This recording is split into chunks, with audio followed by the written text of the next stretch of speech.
Józef Piłsudski stał się w polskiej historii autorem zwycięstwa w Bitwie Warszawskiej w sierpniu 1920 roku. Sam Piłsudski uczynił z tego autorstwa swój tytuł do rządzenia Polską. Polska historia zapomniała o roli, jaką w przygotowaniu zwycięstwa w Bitwie Warszawskiej odegrał generał Tadeusz Rozwadowski, szef naszego sztabu generalnego. Jego losy pokazują, jak łatwo nasza historia może zapomnieć o tych, którzy nie pasują do politycznych okoliczności, jakie istniały w naszym kraju. Jeśli spodoba się Wam ten film, udostępnijcie go znajomym, dajcie łapkę w górę, kliknijcie subskrybuj, a także wesprzyjcie kanał Zakazane Historie, za co z góry dziękuję. Złotymi patronami kanału są pan Andrzej Maciejewski z Alaski i pan Patryk Krupiński z Luksemburga.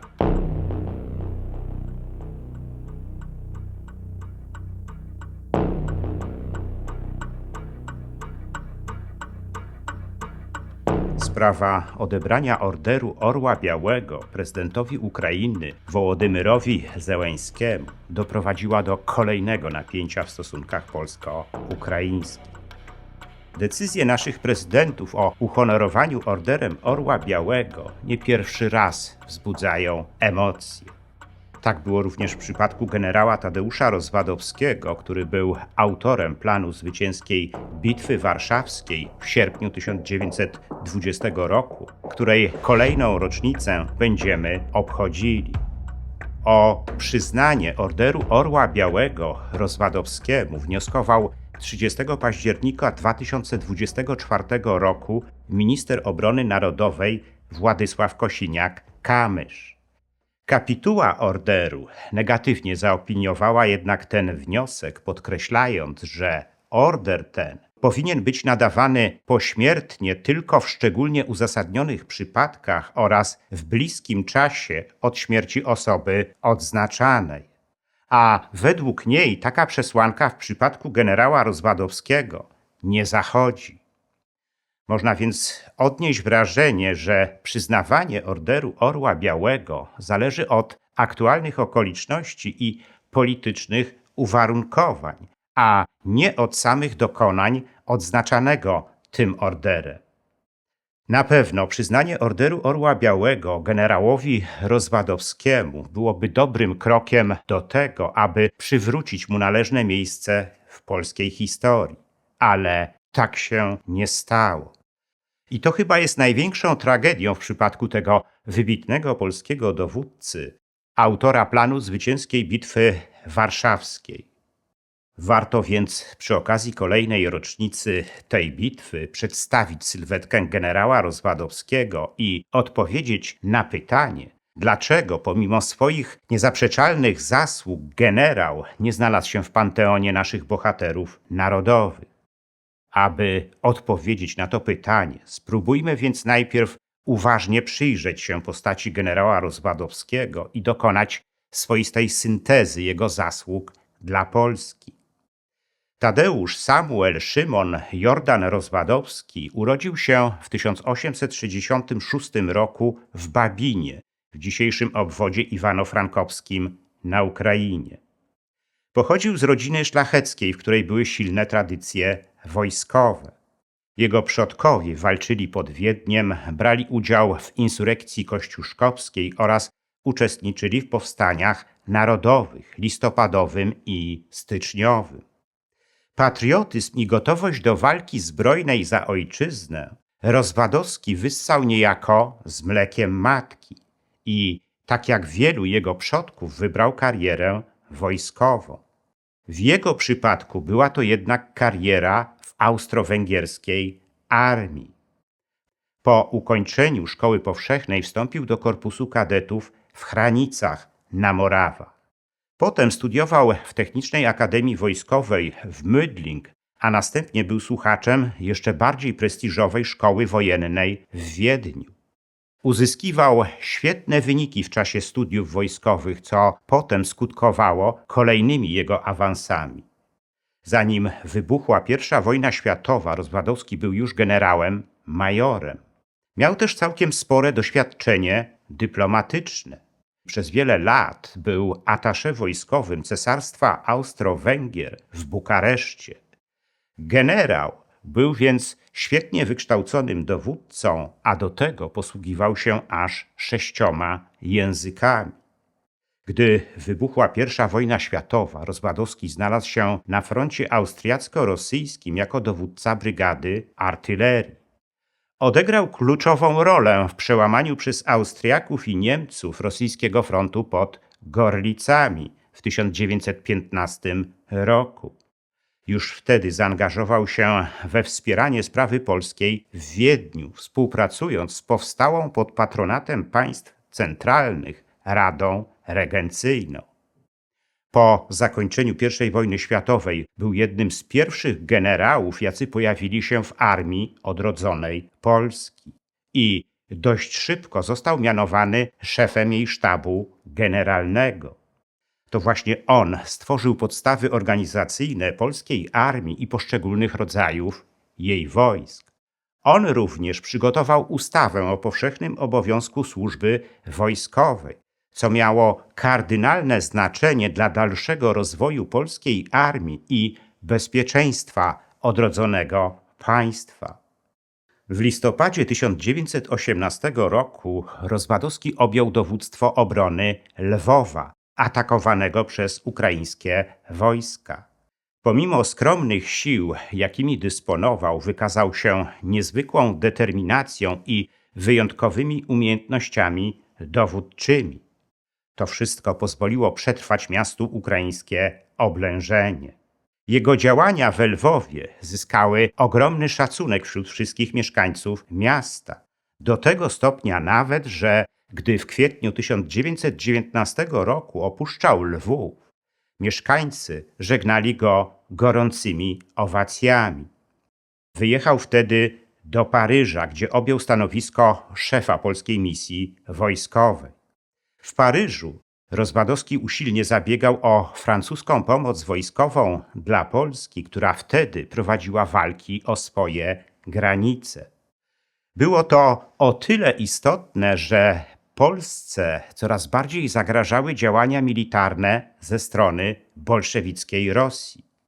Rozwadowski zabiegał również o zbudowanie sojuszu militarnego z Rumunami. Powrócił do kraju w lecie 1920 roku, w najbardziej dramatycznym dla niego momencie. Bolszewickie wojska parły już mocno w głąb Polski, zbliżając się coraz bardziej do Warszawy. Rozwadowski ponownie objął funkcję szefa sztabu generalnego polskiej armii. To właśnie wtedy, w lecie 1920 roku, gdy bolszewicy byli już pod Warszawą, Rozwadowski przygotował plan polskiej kontrofensywy, a w zasadzie 2 wersje tego planu. Druga wersja tego planu zyskała aprobatę marszałka Józefa Piłsudskiego i generałów. Przewidywała ona skoncentrowanie polskich sił do generalnego kontrataku przeciwko bolszewikom z nad linii Wieprza i Piłsudski podpisał plan tego kontrnatarcia. Na jego podstawie najpierw zaczęło się przegrupowanie polskich sił. 15 sierpnia 1920 roku ruszyły one do kontruderzenia, które doprowadziło do zwycięstwa w Bitwie Warszawskiej i przechyliło losy całej wojny na polską stronę. Tyle tylko, że to marszałek Piłsudski przejął potem laur tego zwycięstwa, czyniąc z niego podstawę swoich przyszłych rządów w Polsce. Generał Rozwadowski nigdy tego nie dementował, wykazując niezwykłą skromność, ale i lojalność wobec naczelnego wodza. W ten właśnie sposób Rozwadowski znalazł się na marginesie polskiego zwycięstwa w Bitwie Warszawskiej i całej wojnie polsko-bolszewickiej. Gdy 12 maja 1926 roku marszałek Piłsudski i jego zwolennicy rozpoczęli zamach, Rozwadowski stanął po stronie sił rządowych i urzędującego prezydenta Stanisława Wojciechowskiego. Przejął także dowodzenie wojskami wiernymi rządowi. Nie był jednak pewien co do ich lojalności. Po 3 dniach bratobójczych walk prezydent Stanisław Wojciechowski podał się do dymisji, ratując w ten sposób Polskę przed niechybną wojną domową. Po zamachu majowym Rozwadowski wraz z kilkoma innymi generałami, którzy stanęli po stronie rządu, został aresztowany przez Piłsudczyków. Oskarżono ich o wyimaginowane przestępstwa kryminalne, których nigdy nie popełnili. Początkowo siedzieli w wojskowym więzieniu śledczym w Warszawie, ale potem przeniesiono ich do więzienia na Antokolu w Wilnie. Przeciwko Rozwadowskiemu prowadzone było śledztwo dotyczące jego rzekomych nadużyć finansowych, do których dołączono potem zarzut o nieposzanowaniu nowej władzy. To wszystko było sfingowane przez ludzi Piłsudskiego, ale proces w sprawie Rozwadowskiego kilkakrotnie odraczano. Nawet pomimo tego, że generał sam chciał tego procesu, wierząc w to, że ostatecznie zdoła się oczyścić z wysuniętych przeciwko niemu zarzutów. W sierpniu 1926 roku Rozwadowski złożył wniosek o przeniesienie go w stan spoczynku, ale prezydent Ignacy Mościcki wstrzymywał rozpatrzenie tego wniosku i zrobił to dopiero kilka miesięcy później. W więzieniu na Antokolu Rozwadowski zaczął jednak szybko podupadać na zdrowiu. Wprawdzie w październiku 1926 roku sąd uchylił wobec niego areszt, ale nie został on zwolniony. Prokuratura nie zgodziła się wypuścić generała z więzienia, stojąc na stanowisku, że za jego dalszym pobytem w więzieniu stoją interesy wojska pierwszorzędnej rangi. Dopiero naciski opinii publicznej i Kościoła spowodowały, że w maju 1927 roku Rozwadowski został wreszcie zwolniony. Po opuszczeniu wileńskiego więzienia przewieziono go do Warszawy. Tam spotkał się z marszałkiem Piłsudskim na żądanie tego ostatniego. Nie mamy jednak żadnych relacji na temat tego, jak przebiegała rozmowa pomiędzy nimi i czego ona dotyczyła. Być może, jak sugerują niektórzy historycy, obaj rozmawiali o tym, kto powinien być autorem zwycięstwa w Bitwie Warszawskiej. Tego jednak do końca nie wiemy. Generał udał się następnie do Lwowa, ale niebawem musiał wyjechać na leczenie do Jastrzębiej Góry, gdyż stan jego zdrowia dalej się pogarszał. Lekarze nie potrafili zdiagnozować przyczyn jego choroby. Wiele wskazuje na to, że Rozwadowski zapadł na nią podczas swojego pobytu w więzieniu na Antokolu. Generał Tadeusz Rozwadowski zmarł 18 października 1928 roku.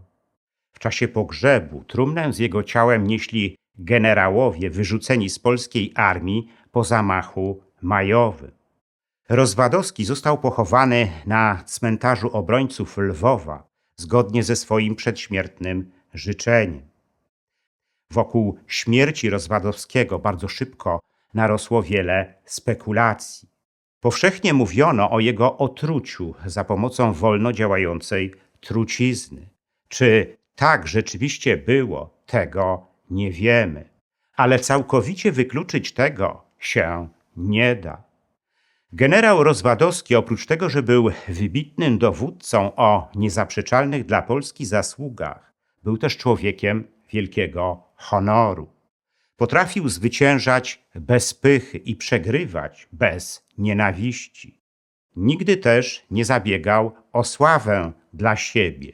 Nigdy nie dążył do zemsty, nawet wtedy, gdy padł ofiarą politycznych represji Piłsudczyków. Historia potraktowała go niesprawiedliwie, przypisując wszystkie zasługi marszałkowi Piłsudskiemu, a jego skazując na zapomnienie. Być może nadszedł już czas, aby generał Rozwadowski znalazł należne mu miejsce w naszej narodowej pamięci. I nie jako konkurent marszałka Piłsudskiego, ale jako jeden z tych, którzy walczyli za Polskę. Sprawa uhonorowania Rozwadowskiego Orderem Orła Białego na pewno byłaby ważnym krokiem ku temu. Ale musi to zrozumieć przede wszystkim kapituła Orderu Orła Białego, która rekomenduje prezydentowi takie decyzje. A tymczasem trudno doszukać się w jej opiniowaniu spójnej i przejrzystej zasady. Ale kto wie, może pod naciskiem opinii publicznej i to się zmieni.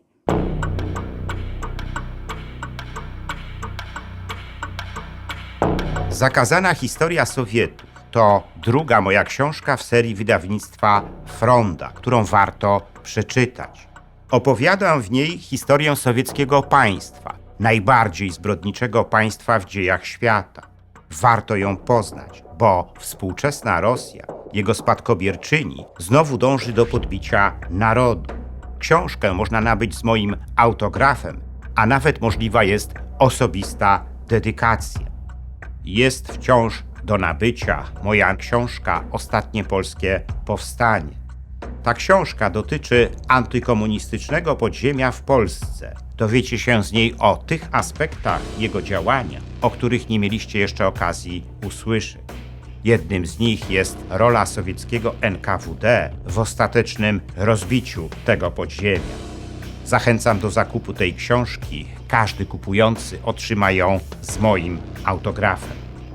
Dziękuję za liczne komentarze filmów na kanale Zakazane Historie i wpłaty. W sposób szczególny chciałbym podziękować złotym patronom, którymi są pan Andrzej Maciejewski z Alaski i pan Patryk Krupiński z Luksemburga, a także srebrnym patronom, wśród których są pani Anna Zawadzka oraz panowie Dariusz Kwoka, Dariusz Wietrzykowski, Arkadiusz Strykowski, Bartosz Filip Cichy, Sebastian Nastarowicz oraz Kongres Polonii Kanadyjskiej z okręgu Toronto, Stowarzyszenie Nasza Polonia z Australii i firma informatyczna Sagitum S.A. Dziękuję również pozostałym patronom, gdyż każda kwota wsparcia jest dla mnie ważna.